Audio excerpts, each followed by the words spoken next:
आप सबके नमस्ते और केसरिया के प्रणाम बा।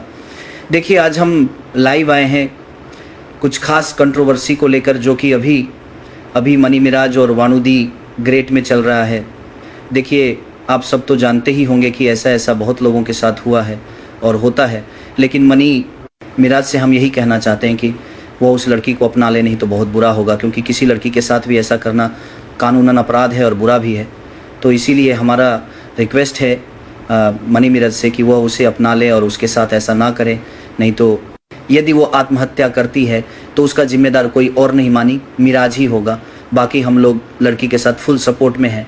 बाकी हम ज़्यादा कुछ नहीं बोलूँगा। आखिरकार मनी मिराज इस लड़की को क्यों छोड़े? मनी मिराज से बड़ा सवाल करने के लिए खेसारी लाल यादव, जो कि भोजपुरी के स्टार, भी आ गए सामने। इस लड़की के साथ में मनु द ग्रेट, जो कि काफ़ी ज़्यादा मनी मिराज के साथ काम भी की है और काफ़ी यानी कि कॉमेडी भी की है शुरू से अंत तक ले, जो कि ये लड़की मनी मिराज के साथ में थी और मनी मिराज छोड़ दिए हैं इस लड़की को। यही नहीं, ये लड़की जो कि लाइव में आकर रो भी रही है, जो कि खेसारी लाल यादव के सामने ये बात आई तो खेसारी लाल यादव जो कि अभी लाइव आकर बोलते हुए, यही नहीं, मनु द ग्रेट के साथ पूरी भोजपुरी इंडस्ट्री है और जो कि लाइव आकर मनी मिराज से जो कि डिस्कस कर रही है। तो मनी मिराज अगर मान जाते हैं तो सही बात है। तो आप लोग अपना कमेंट में राय जरूर दीजिए, क्या सही किए हैं मनी मिराज या गलती किए हैं।